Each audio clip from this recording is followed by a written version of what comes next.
Halo pemirsa, apa kabar? Senang sekali saya Astia Dika bisa kembali menemani Anda di program talk show yang syarat informasi inspiratif, apalagi kalau bukan bincang sehati.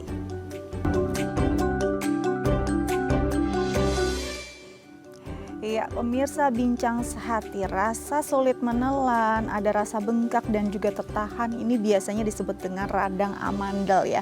Ini ada kondisi yang memang membuat demam juga tinggi, badannya rasanya nggak enak sekali dan ini pastinya mengganggu, apalagi untuk anak-anak. Inilah yang akan menjadi topik kita hari ini. Tapi sebelum itu kita akan membahas fun fact, anjuran asupan makanan selama radang amandel.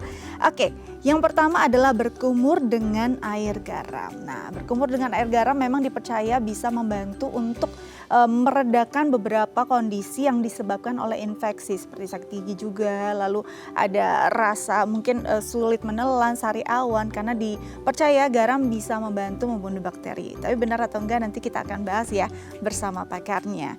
Oke, selanjutnya adalah yogurt. Nah, yogurt ini memang bertekstur yang lembut gitu ya, mudah untuk ditelan dan ini pasti membantu kita juga saat kondisinya sedang sulit menelan karena amandelnya bengkak. Nah, sejauh mana yogurt ini bisa dikonsumsi oleh orang yang sedang radang amandel, nanti kita juga akan bahas bersama pakarnya. Selanjutnya adalah air putih. Air putih pastinya bagus sekali ya untuk setiap kondisi, baik dalam kondisi sehat, kondisi apalagi kondisi sakit. Kecukupan kita akan air putih memang sangat diperlukan. Nah, seberapa banyak air putih yang dibutuhkan ketika orang sedang mengalami radang amandel, ini juga nanti akan kita bahas bersama pakarnya. Oke, selanjutnya adalah es krim. Nah, biasanya kalau sedang amandel gitu ya, radang membengkak, es ini justru dihindari. Tapi apakah benar nih es krim justru menjadi satu asupan yang dianjurkan ketika radang ini sedang membengkak, amandelnya sedang meradang dan membengkak? Apakah memang es krim adalah asupan yang dibutuhkan dan juga berdampak baik untuk pasiennya? Nanti kita akan juga bahas ya bersama dokter kita. Selanjutnya adalah teh dan madu. Teh dan madu hangat pastinya rasanya nyaman sekali ketika melewati tenggorokan yang sedang meradang dan bengkak. Tapi ingat, jangan sampai terlalu panas karena suhu yang terlalu panas justru akan membuat rangsangan radangnya makin parah. Nah, jadi hangat-hangat kuku begitu ya, ini sangat nyaman untuk diminum ketika radangnya sedang membuat kita benar-benar sulit menelan. Mungkin setelah itu biasanya akan sedikit kempes dan ini akan membuat kita lebih mudah menelan. Tapi sejauh mana nanti kita juga akan bahas bersama pakarnya. Pemirsa jangan kemana-mana, tetap bersama kami di Bincang Sehati.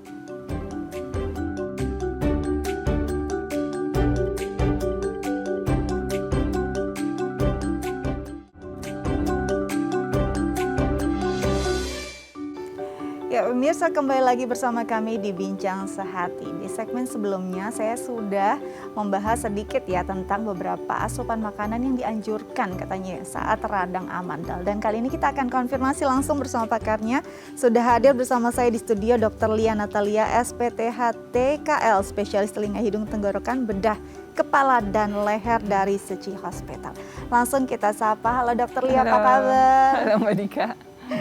Oke, terima kasih sudah hadir di Bincang Sehati. Hari ini kita akan bahas tentang radang amandel nih. Sebelum kita bahas topik kita, ada beberapa fun fact yang tadi sempat saya jelaskan juga di awal, tapi saya mau konfirmasi langsung nih dengan dokter benar atau enggak gitu ya. Yang pertama adalah berkumur dengan air garam. Sejauh mana berkumur dengan air garam ini bisa meredakan peradangan pada amandel? Ya, terima kasih atas pertanyaannya. Jadi seperti orang tua bilang ya, kan berkumur dengan air garam tuh bisa meredakan gitu. Zaman dulu kan sering dibilang seperti itu ya. Nah, memang dengan air garam sifatnya seperti magnet terhadap air. Jadi pada saat amandel kita bengkak, dengan berkumur air garam setidaknya air yang ada di dalam jaringan itu bisa keluar ya. Misalnya ada virus bisa membantu keluar juga atau bakteri. Nah, dengan dikumur air garam yang sifatnya menarik, menarik Magnet air ya? seperti magnet. Nah, itu meredakan bengkaknya, jadi mengurangi rasa nyerinya. Tapi dia air garam ya tidak ada antivirus, ya? tidak menyembuhkan, hanya meredakan sementara. Oke, Seperti baik. itu. Nah, tapi air garamnya juga ada perbandingannya, jangan terlalu kental dan terlalu asin. Kurang lebih setengah sendok teh dalam segelas air atau 240 ml.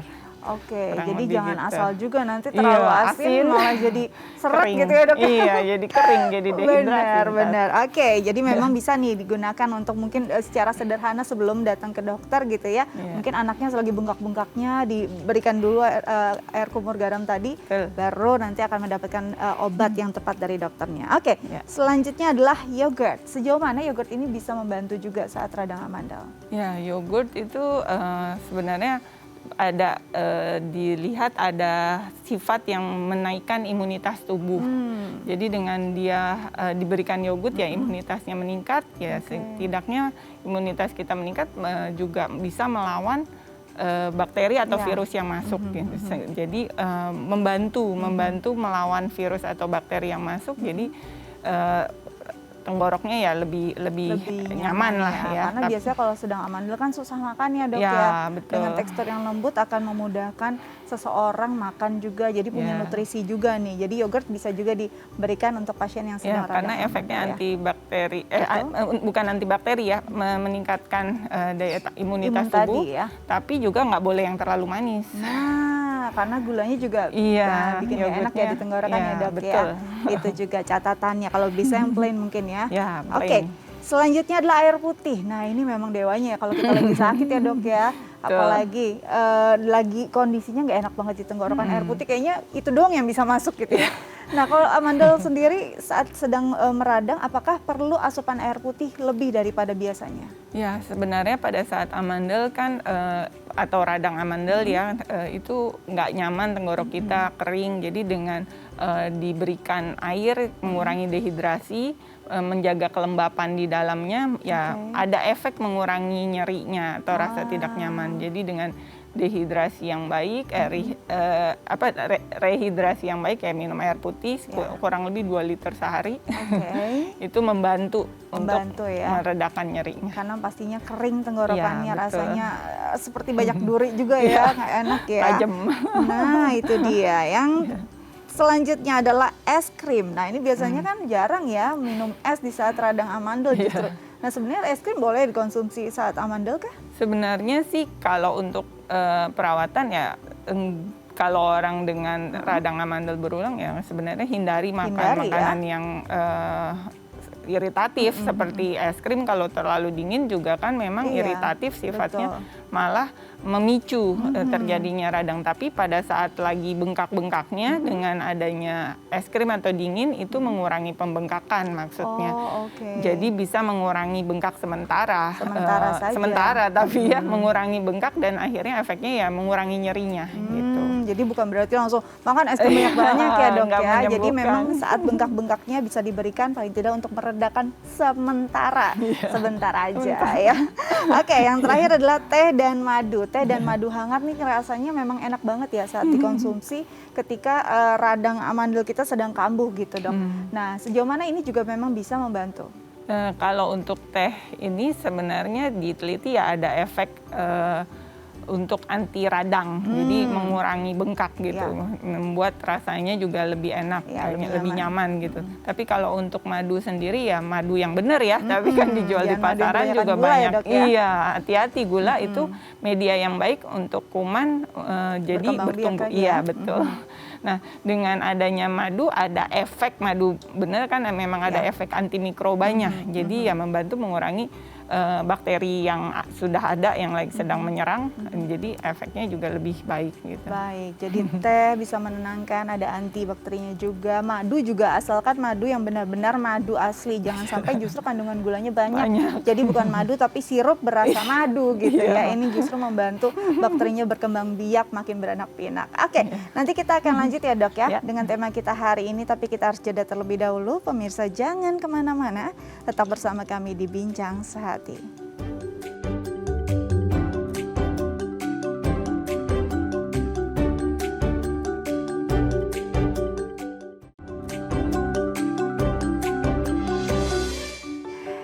Baik pemirsa, kembali lagi bersama kami di Bincang Sehati. Kita sekarang akan membahas tentang radang amandel. Nah pemirsa di rumah yang mungkin punya pertanyaan terkait tema kita hari ini, bisa menelpon kami di 0212903244 atau DM ke Instagram kami di @theifamily. Oke, kita lanjut bersama dokter kita, Dokter Lia.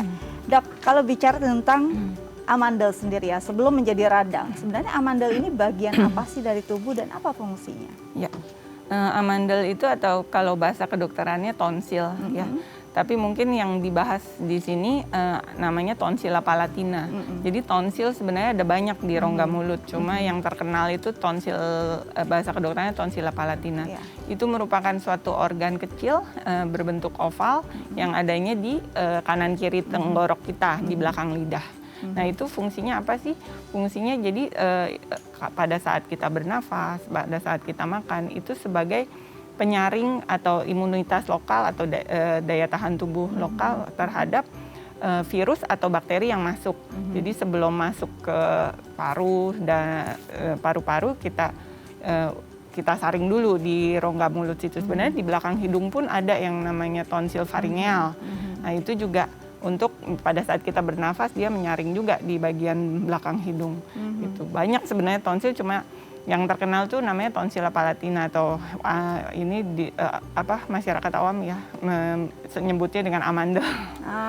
Itu dia. Jadi itu. sebenarnya tonsil sendiri banyak ya di bagian tubuh, tapi yang paling famous ini si amandel tadi ya, Dok ya.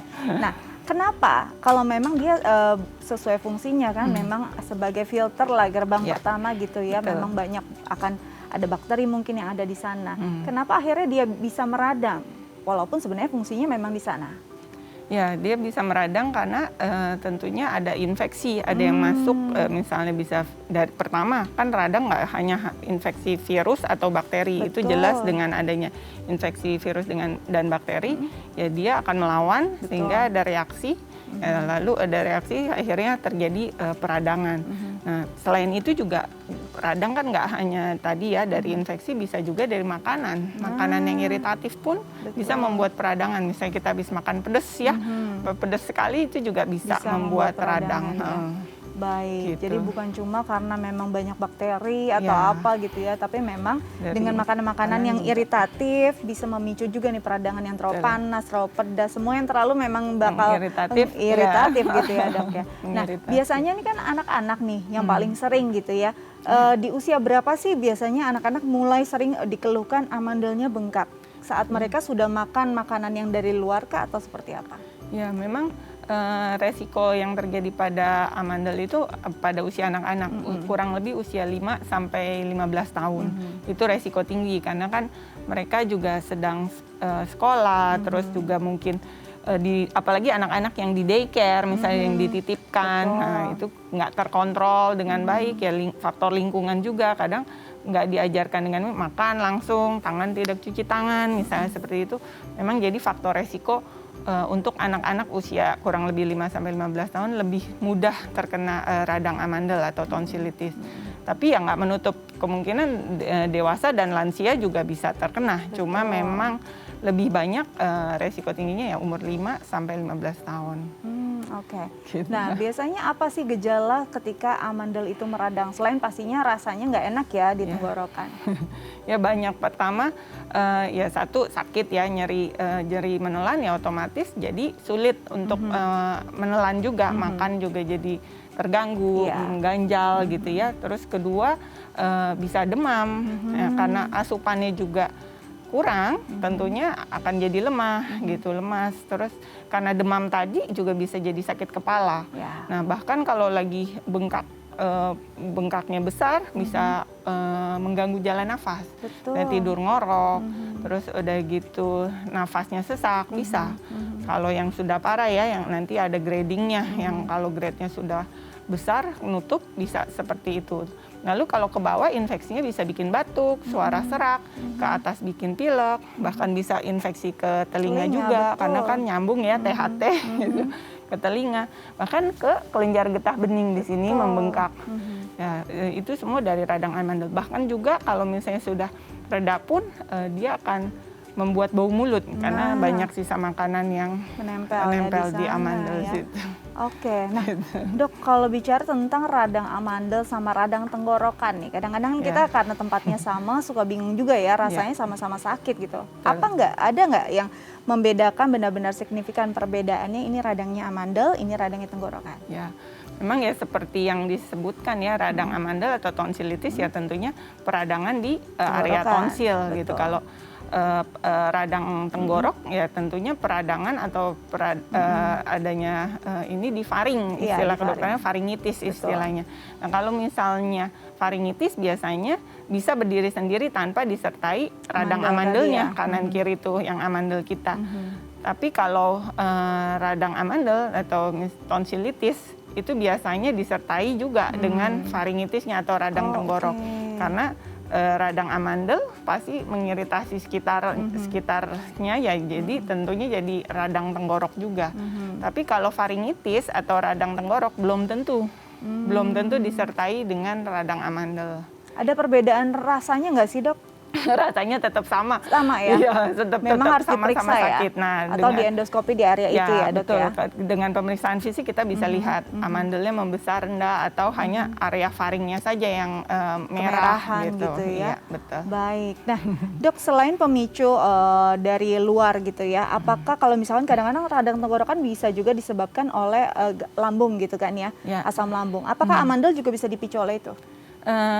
Kalau jadi tadi radang tenggorok atau faringitis itu memang nggak hanya karena infeksi, bisa juga karena iritasi yang tadi atau trauma misalnya. Ya iritasi kan tadi dari makanan, dari asam lambung pun bisa.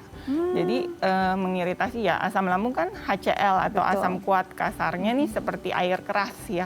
Yang kalau misalnya ini tenggorok kita kan selaput lendir misalnya kulit kena air keras ya melepuh. Sama ini juga kena HCl ya tadi asam lambung juga melepuh, jadi rasanya ganjel tidak nyaman, tapi lebih ke arah faringnya atau radang tenggoroknya, bukan radang amandelnya. Jadi bukan radang amandelnya? Bukan, lebih ke tenggoroknya gitu, radang tenggoroknya kalau dari asam lambung. Baik.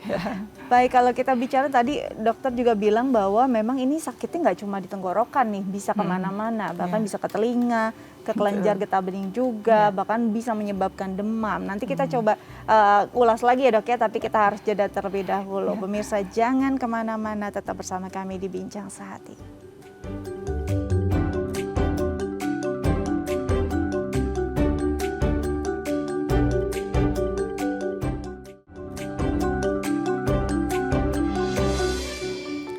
Ya pemirsa, kembali lagi bersama kami di Bincang Sehati, masih membahas tentang radang amandel. Dan bagi pemirsa di rumah yang mungkin punya pertanyaan terkait tema kita hari ini, bisa menelpon kami di 021-290-32644 atau DM ke Instagram kami di @theifamily. Oke, kita lanjut lagi. Nah dok, tadi amandel tidak hanya membuat rasa tidak nyaman di area tenggorokan, bahkan bisa membuat rasa sakit dan berdengung di telinga gitu ya dok ya. Nah ini apa yang menyebabkan kondisi ini bisa terjadi? Ya jadi kenapa berdengung? Karena ya tentunya peradangan di amandel itu menyebabkan peradangan di sekitarnya yang tadi saya bilang, ke atas bisa bikin pilek, ke bawah bisa bikin batuk, bahkan suara serak atau laringitis. Nah ada saluran yang menghubungkan telinga sama hidung, itu namanya dulu mungkin pernah belajar ya waktu SD, namanya tuba atau saluran Eustachius, tuba Eustachius ya. Nah itu dengan amandel itu dekat, jadi pada saat peradangan di amandel ada peradangan juga di muara saluran itu, akhirnya ketutup suaranya. Jadi tekanan di dalam telinga tengah di balik gendang itu nggak sama dengan udara luar. Harusnya kalau kita enak seperti ini dengar itu karena tekanan di balik gendang di telinga tengah sama dengan udara luar. Seolah-olah kayak kita turun pesawat, jadi terjadi perbedaan tekanan ya. Terjadi perbedaan tekanan, kenapa? Padahal kita kan di sini-sini aja mainnya, nggak ada main perbedaan tekanan. Tapi karena bengkak akhirnya nggak bisa menyamakan tekanan di luar dengan tekanan di dalam di telinga tengah tadi, akhirnya suaranya kayak berdengung, sakit, tekanannya negatif, nggak nyaman gitu. Oke, jadi memang akhirnya karena ini berpengaruh, dia tidak cuma radang sendiri gitu ya, radangnya memang menyebar kemana-mana. Akhirnya karena bengkak juga menutup kondisi Pendengaran. tertentu, betul, dan akhirnya ini Dengung. tekanannya berbeda, Ya, dengung dan begitu. sakit. Kadang-kadang kita bingung, aduh sakit banget nih telinganya kenapa gitu Ya, ya. betul. Oke, nah kalau untuk kelenjarnya sendiri, apakah memang ini juga disebabkan peradangan atau sebagai sinyal gitu ya? Kadang-kadang mungkin ada sebagian orang, termasuk saya juga, kalau misalnya ada hal-hal yang bengkak di sini, biasanya nggak lama kemudian memang kondisi badannya nggak enak gitu ya, sakit gitu. Apakah memang karena peradangannya atau ini sinyal bahwa sebenarnya tubuhnya sudah perlu obat gitu ya? Sebenarnya jadi dari peradangan atau ada infeksi di rongga mulut, misalnya di kepala leher, itu memang kelenjar limfe kita atau kelenjar getah bening itu memang sebagai barier juga, dia memberikan bantuan kepada tonsil atau amandel untuk membunuh atau menangkap bakteri atau virus yang sudah masuk. Jadi sebenarnya pasti radang duluan, baru akhirnya kelenjar getah beningnya ikut membengkak. Betul. Nggak harus di tenggorok, di area dimanapun. kepala leher misalnya. Ya karena ini membahasnya lebih ke amandelnya, ya dari amandel biasanya sekitar sini areanya, ada ya ini ya, di kelenjar yang di bengkak bawah ya. di bawah rahang sini gitu. Pembesarannya biasa area sini. Kalau misalnya lebih bawah lagi belum tentu dari sini. Betul. Bisa juga dari paru Paru gitu. yang lain-lain ya, lain jadi lagi sesuai areanya ya. iya ada, Nah, betul. oke. Nah, Dok, ada grade-nya nggak sih amandel itu? Apakah memang amandel itu sama semuanya, infeksinya seperti itu, atau sebenarnya ada kondisi keparahan tertentu? Ya. Jadi sebenarnya ada grading itu berdasarkan pembesaran amandelnya sih. Ya, jadi ada T1 sampai T4. Kalau T0 ya sudah diangkat amandelnya. Kalau kita lihat ya kan amandel ada uvula atau anak lidah. Ini lidah ya, di sini kan ada yang gantung tuh di tengah-tengah. Nah, itu sebagai patokan garis tengahnya. Itu garis tengah. Jadi besarnya amandel kalau T1 masih kecil sekali tuh di dalam istilahnya fossa tonsilar kalau bahasa kedokterannya. Ini dilekukan tempat amandel itu melekat gitu. Masih di dalam kecil. Kalau T2 sudah mulai keluar dari tempat lekukannya.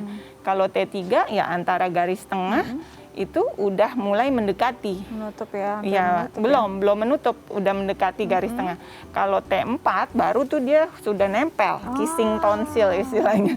Udah nempel kanan kiri saking besarnya, terlalu besar, jadi nempel ke garis tengah. Nah gitu, derajatnya kurang lebih seperti itu. Kira-kira dari ukuran Dari gitu ukuran. ya? Nah, ini apakah ukuran itu menandakan juga tingkatnya harus dioperasi atau enggak, Dok? Ya, betul. Jadi untuk operasi ada yang namanya indikasi absolut, ada indikasi relatif. Nah, kalau indikasi absolut ya tentunya satu tadi benar seperti Mbak Dika bilang kalau sudah nutup total atau obstruksi bahkan menyebabkan ngorok ya atau istilahnya ada sleep apnea ya pada saat tidur nggak nafas karena saking terlalu besarnya nutup jalan nafas atau terjadi obstruksi sleep apnea atau OSA. Itu indikasi absolut satu. Kedua, jadi karena terlalu besar akhirnya terjadi gangguan menelan.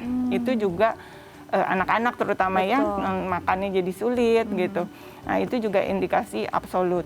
Ketiga ya ada kecurigaan tumor, tumor ganas. Kan membesar, bengkak gitu. Apalagi besarnya hanya sebelah. Satu misalnya T4 tuh yang sampai garis tengah, yang satu misalnya cuma T2.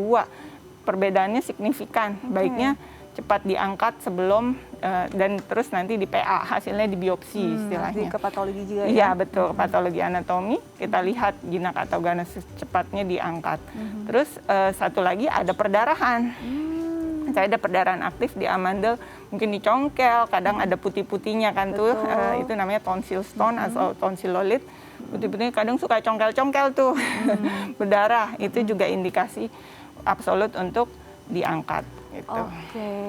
Itu yang terus ada lagi indikasi relatif. Nah kalau relatif bisa dilihat maksudnya mau kapan nih dipilih-pilih kurang lebih masih bisa ditunda gak gitu. Itu ada satu misalnya bau mulut tadi kan ya karena amandelnya sudah bolong-bolong itu sisa makanan banyak yang nyempil ya, banyak yang terselip di situ, akhirnya nyebabin bau mulut. Nah itu juga satu indikasi relatif. Kedua radang tenggorok berulang. Nah itu ada namanya istilahnya kalau di kedokteran paradise kriteria. Jadi dalam setahun 7 kali kambuh. ya kurang lebih tiap 2 bulan sekali ya, lebih dari sampai dengan 7 kali dalam setahun. Atau dalam kambuhnya misalnya lebih dari 5 kali dalam setahun, dalam 2 tahun berturut-turut ini, 2 tahun terakhir. Tiap berapa bulan tuh, kurang lebih 3 bulan lah kambuh. Atau juga ada lagi 3 kali, lebih dari 3 kali dalam setahun, tapi 3 tahun berturut-turut ini, gitu. Jadi setahun ini 3 kali, tahun depan 3 kali, ini 3 kali, itu pun indikasi. Itu satu lagi, ada lagi yang pernah sampai abses, abses peritonsil. Jadi di amandelnya sekitarnya tuh ada nanah, saking ini ya terlalu bengkak akhirnya ada nanah di sekitaran amandelnya. Itu pun sekali aja sudah pernah namanya peritonsilal abses, ada abses, itu juga indikasi untuk dioperasi. Seperti itu. Itu yang relatif sih. Jadi ternyata banyak banget kondisinya ya, nggak cuma bengkak aja gitu ya.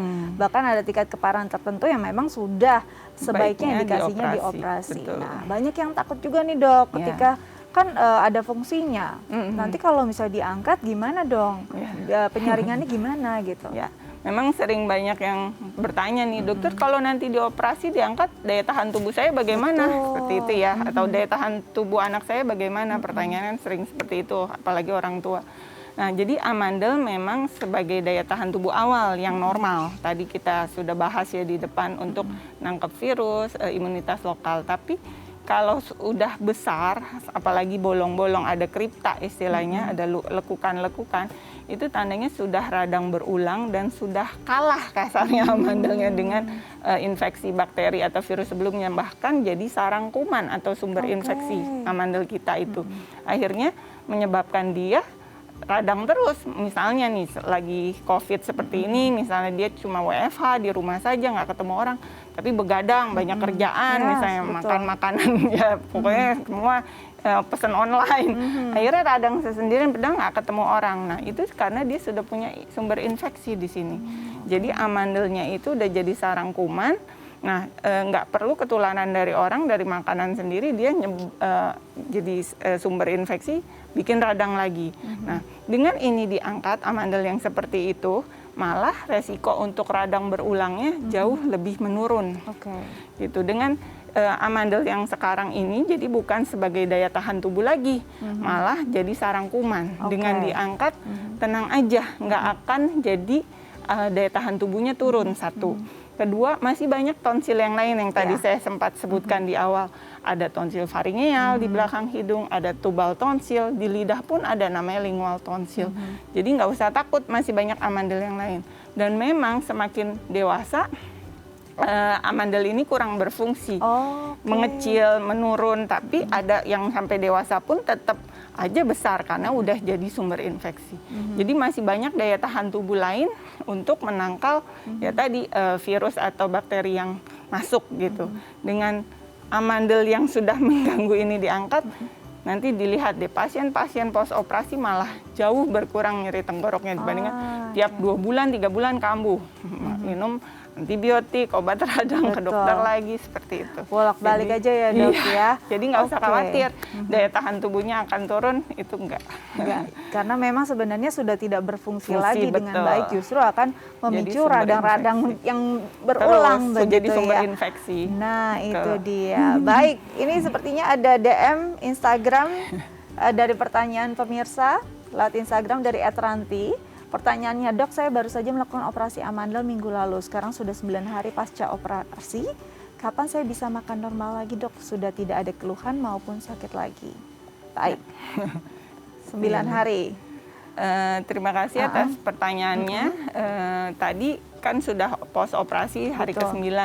Biasanya hari ke-7 pos operasi juga sudah mulai boleh makan nasi sih. Gitu. Bila sudah hari ke-9 boleh makan nasi, tapi yang keras-keras nanti dulu. Biasanya amannya setelah 14 hari pos operasi, hari ke-14. Nah, kalau hari ke-9 mau makan misalnya, ada pasien saya nanya, "Dok, saya udah boleh makan sushi belum?" Boleh, karena sudah hari ke-7 kan bertahap pos operasi itu. Pertama biasanya masih diet lunak dulu, saya bubur, mashed potato, kayak gitu, puding, jus-jus. Nanti bertahap lagi nasi tim misalnya kayak gitu. Tapi daging cincang, telur misalnya atau apa tahu yang lembut-lembut ya sudah boleh gitu. Tapi sekarang udah hari ke-9 nasi sudah boleh. Cuma Sudah kayak boleh ya. kerupuk ya nanti dulu hari yang setelah keras-keras, hari yang ke-14. crunchy nanti Ya, dulu deh ya. betul. Tetap yang masih walaupun padat tapi lunak begitu ya. Nasi Oke. sudah boleh. Nah itu Betul. juga memang perlu juga ini pasca operasi banyak yang ketakutan juga. Aduh nanti suaranya gimana? Ya. Susah nggak ngomongnya? Terus perih nggak sih gitu? Nah gimana dok kondisi pasca operasi Amandel sendiri? Ya, memang pada saat habis operasi, kalau untuk nyerinya nggak usah khawatir, karena kan ada Obat obat anti anti nyeri nyeri ya. Tapi memang yang tidak nyaman itu sensasi menelannya, karena kan habis operasi masih bengkak, Betul. masih ada peradangan. Sensasi menelan yang nelannya kok ganjel dok, kayak masih ada lendir-lendir. Nah itu memang nggak bisa langsung hilang, itu bertahap. Nanti makin hari makin enak. Tapi pada saat operasi, habis operasi ya pasti ganjel gitu. Tapi kalau untuk nyerinya tenang, tidak akan nyeri, kan ada obat nyeri.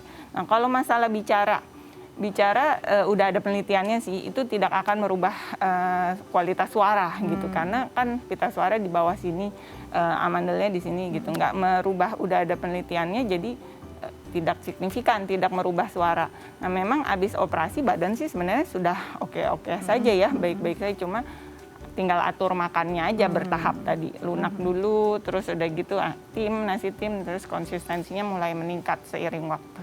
Baik, jadi memang tidak perlu khawatir ya, walaupun masih harap-harap cemas juga nih, bingung nanti kira-kira seperti apa gitu ya. Nah apalagi kalau yang mungkin suaranya selama ini suaranya bersuara emas juga nggak perlu takut ya, tetap bisa betul. suaranya bagus seperti semula. Betul. Mungkin untuk beberapa waktu saja perlu ada penyesuaian. Nah dok, kalau bicara tentang operasi sendiri, usia berapa sudah mulai bisa, memang kondisinya harus bisa dioperasi dan usianya cukup? Ya sebenarnya tidak ada batasan usia tertentu, memang cuma kan tadi paling tinggi usia untuk resiko terpapar ya mulai dia sekolah gitu, sekolah ya? keluar. Kadang tadi kan 5 sampai 15 tahun ya dari penelitian, tapi memang sekarang kan udah ada yang 3 tahun juga sudah sekolah. Betul. Gitu, udah mulai ketemu teman. Mungkin ya karena COVID ini kan masih ada yang online ya, tapi kalau dengan ketemu ada temen yang batuk ini kan namanya anak-anak ya tadi precautionnya atau misalnya cuci tangan sebelum makannya juga kurang bagus lah. Betul. Atau faktor lingkungan juga yang belum aware gitu. Jadi nggak ada patokan usia tertentu, tapi kalau tadi udah indikasi absolut bisa dioperasi. Pernah operasi umur 4 tahun pernah, karena memang sudah nutup total. Ya nutup total dan tiap radang demam tinggi. Akhirnya kasih antibiotik, kasih obat radang, membaik, beda seminggu lepas obat kambuh lagi. Radang lagi, demam tinggi lagi ya. Kita lihat lagi kasus per kasus, tapi memang tidak ada batasan usia tertentu, cuma biasanya sekitar ya mulai 5 tahun lah, 4-5 tahun. Baik, gitu. Jadi memang tidak ada batasan usia ketika dia sudah indikasinya harus operasi, memang baiknya dioperasi walaupun tuh usianya masih di bawah 5 tahun ya nggak apa-apa ya, karena tetap aman. Oke, ini sepertinya ada penelpon ya, dok kita sapa dulu. Halo? Halo. Halo, dengan siapa di mana? Martin. Oke, Martin di mana? Martin. Iya, di mana? Martin, lokasinya di mana? Oh, Medan. Medan, baik. Silakan Pak Martin dengan pertanyaannya. Ini kan gini, saya dari SMP sudah kena amandel. Nah, saya dari SMP kena amandel sampai umur 29 tahun sekarang. Oke. Dan saya selalu kena demam, amandel saya selalu meradang.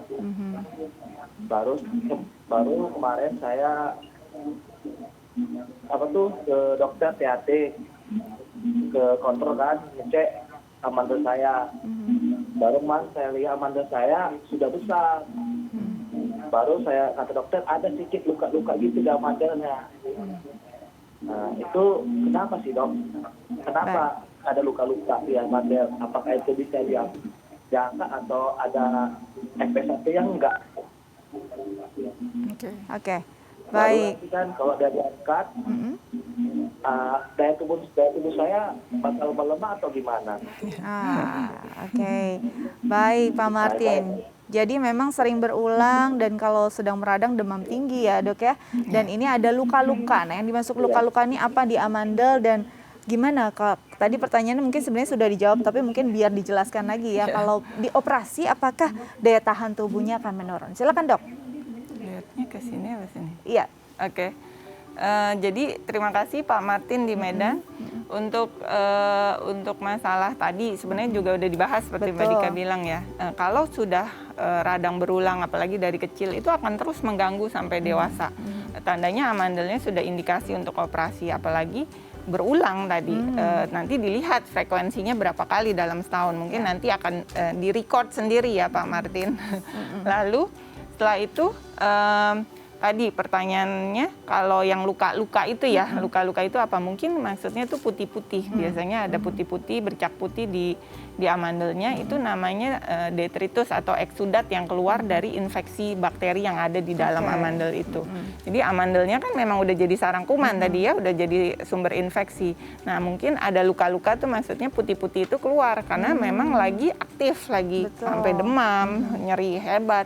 Keluarlah putih-putih itu eksudatnya atau istilahnya detritus atau eksudat dari bakteri dan sisa makanan yang ada keluar yang membuat merah, makin merah peradangan. Akhirnya ya demam dan lain-lain. Yang tadi pertanyaannya ini apakah perlu dioperasi atau enggak? Ya tadi lukanya udah jelas ya, lukanya itu karena eksudat. Nah kalau untuk operasi ya baiknya sih dioperasi, apalagi dari kecil riwayatnya sudah seperti ini.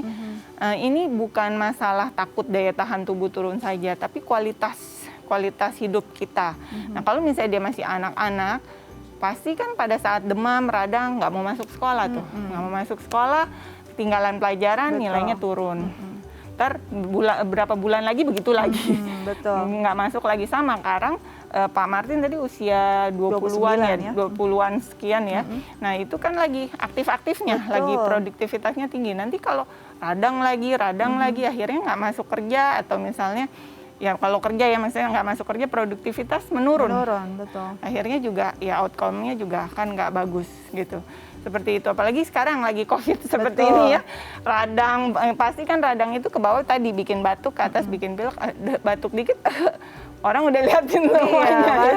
Nah, dengan kondisi seperti Pak Martin cerita, baiknya sih ditenangkan dulu infeksinya, sesudah infeksinya tenang, putih-putihnya atau lukanya tadi sudah mereda, baru direncanakan untuk diangkat atau dioperasi amandelnya. Oke, baik. Jadi memang sebaiknya dioperasi dan jangan takut nanti daya tahan tubuhnya turun, justru kalau tidak dioperasi kualitas hidupnya yang menurun ya.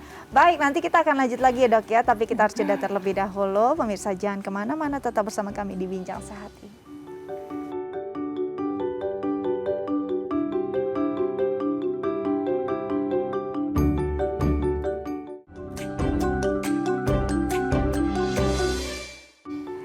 Ya pemirsa, kembali lagi bersama kami di Bincang Sehati, masih membahas tentang radang amandel. Oke, tadi kita terputus jeda ya, jadi memang masalah imun tubuh ini kan jadi banyak kekhawatiran orang-orang gitu ya dok ya. Kalau udah nggak punya amandel, gimana dengan imun tubuh saya? Apalagi ini sudah dalam kondisi pandemi dan COVID gitu ya. Nah dokter sendiri mungkin biar lebih menegaskan lagi pada pemirsa di rumah bahwa setelah amandel tidak ada, imun tubuh kita bekerjanya seperti apa? Ya. Terima kasih Mbak Dika. Tadi kita sudah bahas ya di awal, melanjutkan pertanyaan Pak Martin tadi. Memang pada saat diangkat kan pertanyaannya daya tahan tubuh saya bagaimana. Nah tadi amandel Pak Martin seperti itu udah radang berulang dari kecil, sudah tahu seperti itu, bahkan ada luka-luka. Nah itu udah jadi sarang kuman, jadi sumber infeksi. Baiknya diangkat karena kenapa? Kalaupun diobati hanya mengurangi di permukaan saja. Infeksi atau sumber infeksi yang ada di dalam tidak bisa masuk, antibiotik misalnya masuk antibiotik itu tidak bisa menuntaskan sampai dalam karena udah radang berulang, dia sudah membentuk lapisan yang tidak bisa ditembus si bakterinya itu, atau istilahnya ada biofilm juga seperti itu. Nah intinya amandel yang seperti itu harus diangkat biar tuntas keseluruhan sumber infeksinya diambil. Jadi tadi yang saya bilang, dengan ini diangkat malah resiko nyeri tenggorok berulangnya lebih menurun. Walaupun masih bisa nyeri tenggorok ya karena kan masih ada tenggorok, masih ada, tapi bukan tonsilitis, tapi lebih ke faringitis yang tadi radang tenggorok, bukan radang amandel. Nah, dengan ini diangkat, tenang saja, masih banyak tonsil yang lain kok di area rongga mulut dan belakang hidung kita. Ada tadi tonsil faringeal, ada tonsil lingual di lidah. Faringeal itu yang belakang hidung ya. Ada tubal tonsil. Nah, masih banyak juga daya tahan tubuh lain di tubuh kita. Toh semakin dewasa, amandel memang fungsinya sudah mulai berkurang. Nah, kenapa punya Bapak radang berulang? Ya karena fungsinya sudah jadi sarang kuman, sumber infeksi sudah dialihkan. Gitu. Jadi dengan ini diangkat, nggak usah khawatir daya tahan tubuhnya menurun atau hilang gitu atau berkurang ya, karena masih banyak daya tahan tubuh lain kok, masih ada antibodi kita, masih banyak tonsil yang lain, kurang lebih begitu. Jadi nggak usah takut ya bahwa imun tubuhnya akan terganggu, justru nanti akan lebih baik karena peradangannya tidak ada lagi yang berulang karena si tonsil, tapi mungkin peradangan andai kata ada karena memang radang tenggorokan ya. Dok, apakah amandel yang didiamkan memang indikasi sudah harus operasi gitu, tapi sudah radang berulang dan didiamkan, akan bisa menimbulkan penyakit yang lebih serius? Betul. Jadi kasarnya kelihatannya hanya amandel aja kok bisa separah apa sih gitu, bisa menjadi komplikasi yang serius atau bahaya. Apa contohnya? Ya kalau sampai tadi abses peritonsil. Abses peritonsil itu ada nanah di jaringan sekitar amandel atau di sekitar tonsil di sini ya. Nah itu kalau sampai abses itu bisa menutup jalan nafas, bahkan bisa menyebabkan kematian kayak gitu, menutup jalan nafas, sulit makan, sampai demam tinggi ya, harus dirawat bahkan di rumah sakit gitu. Nah kalau seperti satu itu komplikasinya. Kedua, ada yang menyebabkan dari infeksi yang tadi itu amandel kan bisa masuk ke pembuluh darah. Nah, masuk ke pembuluh darah lalu menyerang organ ginjal. Nah, itu terjadi istilahnya glomerulonefritis akut, jadi peradangan saluran di ginjal. Karena infeksi bakteri dari amandel. Nah, ada lagi yang menyebabkan masalah di katup jantung. Iya, karena proteinnya katanya sama ya dok ya? Betul, iya. Nah, itu dari radang amandel bisa menyebabkan istilahnya infeksi di jantung yang merusak fungsi katup jantung. Dan ada juga yang istilahnya demam rematik itu. Ya, demam rematik yang jadi masalah ke jantung. Nah, ada juga ya tadi yang bisa sampai osah atau obstruktif sleep apnea terlalu besar, amandelnya sampai menutup jalan nafas, itu juga bahaya. Mungkin ngorok dianggap biasa, setahun, 2 tahun, 3 tahun itu bisa komplikasinya bisa ke jantung dan paru. Seperti itu. Jadi jangan didiamkan, nanti akhirnya udah terlalu tua atau akhirnya nggak bisa lagi dioperasi karena ya mungkin resiko pembiusan atau ada masalah lain, misalnya masalah sakit jantung lah, darah tinggi, kencing manis dan lain-lain, akhirnya resikonya lebih tinggi untuk dioperasi karena penyakit-penyakit komorbidnya seperti itu. Jadi ternyata nggak sesimpel itu ya. Kita cuma pikir ya udahlah amandel, gampang kok, antibiotik 5 hari selesai gitu ya dok ya. Walaupun berulang ya nggak apa-apa juga. Tapi ternyata nggak semudah itu. Bahkan ini impact-nya bisa kemana-mana, apalagi kalau memang sudah dialami dari kecil gitu ya dok. Tapi ada sebagian orang yang saat kecil itu sering kambuhan gitu ya. Terus saat remaja dia sudah mulai hilang nih kambuhannya, jadi didiamkan. Tapi saat dewasa baru muncul lagi. Kenapa ini bisa terjadi dok? Jadi gini, mungkin waktu kecil dia kan tadi ya faktor lingkungan juga berpengaruh, makanan kan sudah nih radang. Terus ada fasenya mungkin dia makannya lebih baik gitu. Terus pas dewasa balik lagi lingkungan atau pola makan dia, stresnya lebih tinggi lagi. Mulai ya kan masuk kehidupan kerja, tekanannya lebih tinggi, terus mungkin kayak begadang. Nah, itu kan menurunkan imunitas atau daya tahan tubuh kita. Ya amandelnya udah yang si kuman-kuman di dalam amandelnya udah siap nyerbu tuh. Kalau dia lagi kasarnya si daya tahan tubuh kita jaga si pasukannya ini yang di dalam amandel itu mau nyerbu ditahan sama imunitas tubuh kita. Tapi giliran kecapean, padahal makan udah saya atur nih dok, nggak makan ini, capean aja. langsung radang lagi karena udah siap nyerbu, daya tahan tubuh kita turun, yang jaganya nggak ada, nyerbu lagi, radang lagi. Ya mungkin dengan bertambahnya usia ya. Jadi bukan berarti dia sembuh gitu ya dok ya? Ya. Nah jadi mungkin Tetap memang ada. tidur saja gitu ya, tapi akhirnya dengan kondisi yang tidak baik mulai nih. Tapi sebenarnya amandel bisa sembuh nggak dok tanpa operasi? Balik lagi amandel yang seperti apa. Jadi kalau misalnya baru peradangan sekali tadi misalnya disembuhkan ya udah dia nggak beradang berulang itu nggak apa-apa. Tadi kan ada periodenya yang kriteria Paradise. Kalau dia cuma sekali setahun lagi ini aja misalnya lagi radang ya udah.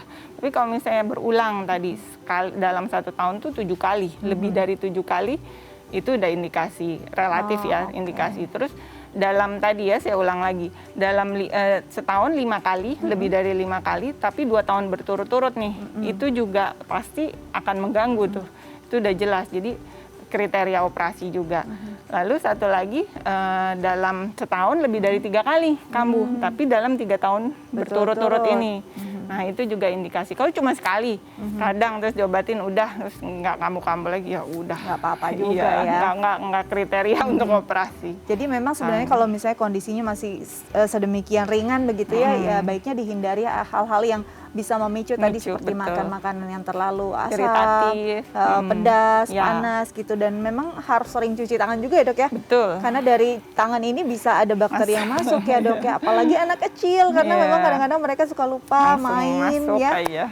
Oke, baik. Jadi memang itu dia tadi. Ternyata amandel ini bukan cuma masalah sepele, bukan cuma masalah bengkak lalu diberi antibiotik, paracetamol beres gitu ya dok, nggak gitu. Nah justru ini bisa jadi kondisi yang memprihatinkan, bahkan bisa menyebabkan kematian kalau sudah menutup jalannya udara masuk ke paru-paru ya dok ya. Baik dokter, terima kasih banyak sudah berbagi bersama kami di Bincang Sehati. Semoga ini bisa menjadi ilmu dan wawasan yang berguna untuk pemirsa di rumah. Tetap jaga kesehatan ya dok ya, biar bisa berbagi lagi di Bincang Sehati. Terima kasih. Terima kasih. Baik pemirsa, itu dia perbincangan kita dengan dokter THT kita, dan ini bisa membuka mata kita juga bahwa semua penyakit itu pasti ada dampaknya. Tidak boleh kita sepelekan atau kita diamkan begitu saja. Kita harus benar-benar aware, kita harus benar-benar mengenali tubuh kita seperti apa. Oke, sekian Bincang Sehati hari ini. Jika Anda punya kritik atau saran bisa langsung diberikan pada kami lewat akun media sosial kami atau bisa menelpon kami juga. Redaksi Bincang Sehati siap menjawab pertanyaan Anda. Saya Astia Dika pamit undur diri, sampai jumpa.